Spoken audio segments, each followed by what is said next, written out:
Hey everybody, I'm Tristan Emond with the Emond team, a Mindful Living Realty. Welcome to the first edition seller series of Tristan and his Whiteboard. Today we're going to talk about the beginning of the selling process. If you were to call me up today and say, hey Tristan, what do I need to do to sell my house? I would say, well, let me come look at your home, give you a value, and move on with the process. But since you're watching this, you might not be ready for that step yet. So my advice to you at this point is do your research. Know what you're thinking about.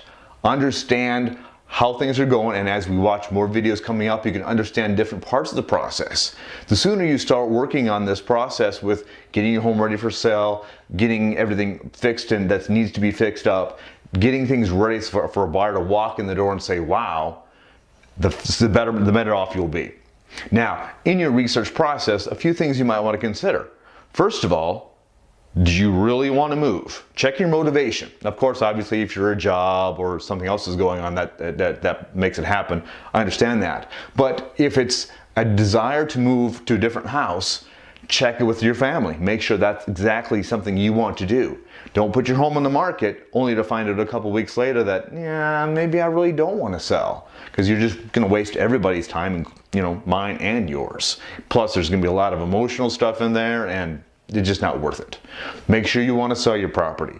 Consider also the fact that if you sell your property and move into another home within Rapid City or nearby, you'll have a little bit of time frame in there where you basically be homeless. You've got to get your stuff out of your home that you're selling, and you can't move into the next house until the other guys are done. So you've got to put all your stuff somewhere. So that gets very stressful, it gets very hard in the sense of just trying to figure out how it's going to happen. Now we're here to guide you through that process, but make sure that you understand that is an issue, that's a scenario. Also check a look at other homes available for sale. If you think you want to move up a little bit in your price point, consider that. Take a look at what's available. Are you going to be happy in what you find? Maybe what you think you're moving up to isn't really a move up. It's just kind of a lateral move. Think about all these little things. Make a list of pros and cons in moving.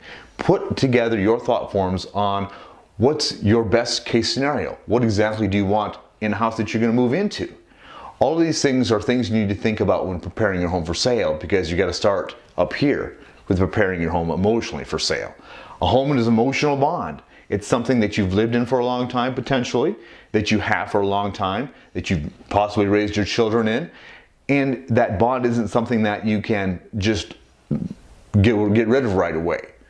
Sometimes it takes some time to understand what you're doing, to be able to go from selling your home to basically selling a product. And it's no longer your home, now it's a product once it's on the market. People are going to say bad things, people are going to say, hey, this is ugly, people are going to say this, that, and the other. Of course, I'm sure your home is the most beautiful home in the world, but just to prepare you, that could happen. So do your research, plan your plan, think your thoughts, make sure you're ready to sell. And then give me a call and listen to the rest of these series, and we'll get your home ready for sale, and we'll get you sold as soon as we can. Thanks again for watching. For Tristan and his Whiteboard, look for more episodes of Tristan and his Whiteboard. Talk later.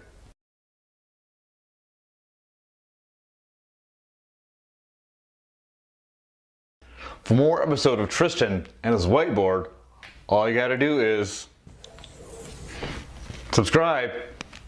Also, you can check out us on Facebook, on Twitter, and of course the Instagram. Thanks for watching. I'll talk to you later.